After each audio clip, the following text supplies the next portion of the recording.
संस्कृत भाषा, जिसे देववाणी के नाम से भी जाना जाता है और जिसके बल पर भारत को विश्वगुरु का खिताब हासिल हुआ था, आज विदेशी भाषा की चकाचौंध से धूमिल हो रही है।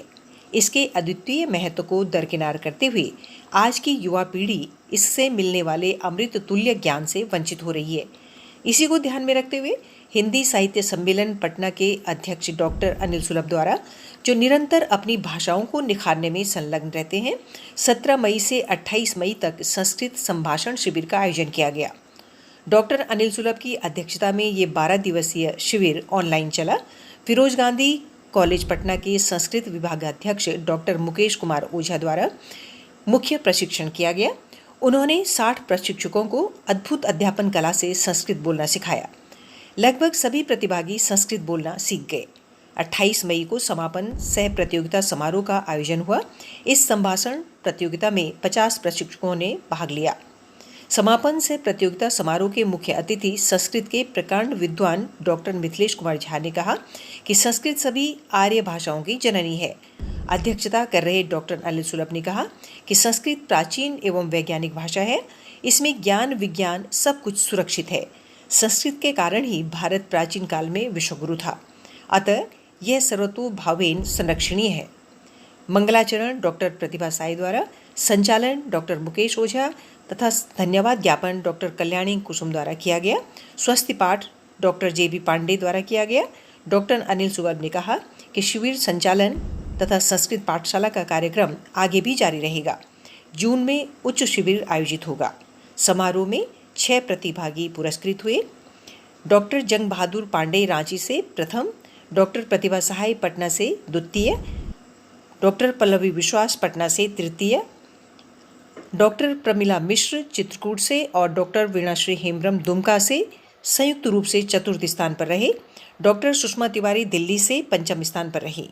आयोजन के मुख्य अतिथि और संस्कृत के सुख्यात प्रचारक पंडित डॉक्टर मिथिलेश झा ने कहा कि संस्कृत हिंदी की माता है। यही कारण है कि हिंदी जानने वाले सभी व्यक्तियों में संस्कृत का ज्ञान छुपे हुए रूप में अवश्य रहता है। यदि छोटा सा भी प्रयास किया जाए तो संस्कृत सरलता से सीखी जा सकती है। शिविर के मुख्य प्रशिक्षक डॉक्टर मुकेश ओझा, सम्मेलन के उपाध्यक्ष doctor Shankar Prasad, doctor Kalyani Kusum Singh, doctor Jang Bahadur Pandey, doctor Pratibha Sahay, doctor Pramila Mishra, doctor Pallavi Vishwas, Amarendra Ojha, Nandini Pranay, doctor Dhruv Kumar, Shruti Karn, doctor Bharti Kumari, doctor Shalini Pandey, doctor Archana Tripathi, doctor Usha Rani Jaiswal, doctor Sulakshmi Kumari, Veenashree Hembram, doctor Sushma Tiwari, doctor Kundan Kumar, doctor Mamta Mishra, Poonam Deva, Ketan Kumar, doctor Meena Kumari Parihar, Tanya राज, दयाल मंडल, डॉक्टर उर्मिला साव कामना, डॉक्टर मनोज गोवर्धन पुरी, नम्रता कुमारी, कुमार अनुपम, अर्चना सिन्हा, आरती कुमारी, इंदु उपाध्याय, प्रणव समझदार, पूनम आनंद, राजकिशोर झा आदि ने भी अपने विचार व्यक्त किए। सभी प्रतिभागियों को प्रशिक्षण का डिजिटल प्रमाण पत्र प्रदान किया गया। संपादक CV मणि त्रिपाठी के साथ पटना से मैं माधुरी भट्ट। कोरोना जैसी महामारी ने पिछले साल से ही सबको आतंकित कर रखा है।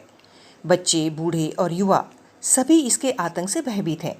इस भय को कम करने के लिए कुछ लोग ऐसे भी हैं जो अपनी सकारात्मक सोच के साथ लोगों में संगीत के माध्यम से नई ऊर्जा का विकास कर रहे हैं, क्योंकि कहते हैं संगीत किसी दवा से कम नहीं।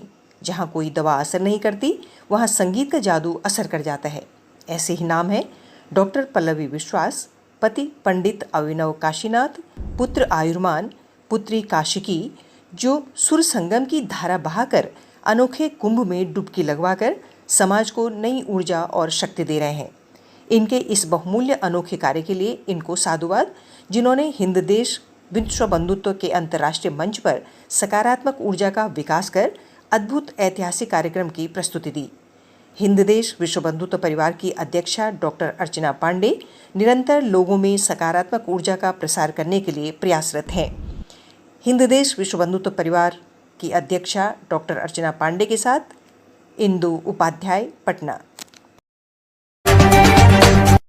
उतरौला जिलाधिकारी के निर्देश के क्रम में SDM डॉक्टर नगेंद्रनाथ यादव, क्षेत्राधिकारी राधा रमन सिंह, ज्वाइंट मजिस्ट्रेट अजय जैन और आबकारी निरीक्षक द्वारा संयुक्त रूप से उतरौला तहसील के अंतर्गत श्री दत्तगंज, गालिबपुर और इटई मैदा और मॉडल शॉप उतरौला के अंग्रेजी शराब की दुकान, बियर की दुकान और देशी शराब की दुकान का निरीक्षण किया गया। निरीक्षण के समय कोई अनियमितता प्रकाश में नहीं आई। सभी लाइसेंस धारकों को निर्देशित किया गया है कि खुली मदिरा न बेची जाए और बिक्री के समय कोविड प्रोटोकॉल का कड़ाई के साथ अनुपालन किया जाए। किसी भी अवयस्क को शराब बेचने पर कड़ी कार्रवाई की जाएगी। UP India live TV news bureau. Shravasti police अधीक्षक श्री अरविंद कुमार मौर्य के आदेशानुसार जनपद में अवैध शराब की बिक्री व अपराध व अपराधियों के विरुद्ध चलाए जा रहे अभियान के क्रम में अपर पुलिस अधीक्षक श्री बीसी दुबे और इकोना क्षेत्राधिकारी श्री महेंद्र पाल शर्मा के कुशल नेतृत्व में थानाध्यक्ष श्री अखिलेश पांडे व पुलिस टीम के द्वारा अभियुक्तों को 10 लीटर कच्ची शराब के साथ ग्राम चंद्रावा पक्की सड़क के पास से तथा एक अन्य को चिचड़ी थाना सोनवा जनपद श्रावस्ती से 10 लीटर नाजायज शराब के साथ ग्राम पचदेवरी माफी मोड़ से गिरफ्तार किया गया। गिरफ्तार अभियुक्तों के विरुद्ध थाना गिलौला में मुकदमा अपराध अभियोग में पंजीकृत किया गया है। UP India live TV news Shravasti. Bahraich में कोरोना संक्रमण से लोगों को जागरूक करने के लिए वार्डों में गठित निगरानी समितियों के माध्यम से स्वास्थ्य विभाग द्वारा शहर के काजीपुरा वार्ड में नागरिकों की सुविधा के लिए उन्हें संक्रमण से सुरक्षित रखने के उद्देश्य से वैक्सीन कैंप लगाया गया, जिसमें वार्ड के सभी महिला और पुरुषों ने बढ़ चढ़कर हिस्सा लिया और वैक्सीन लगाई।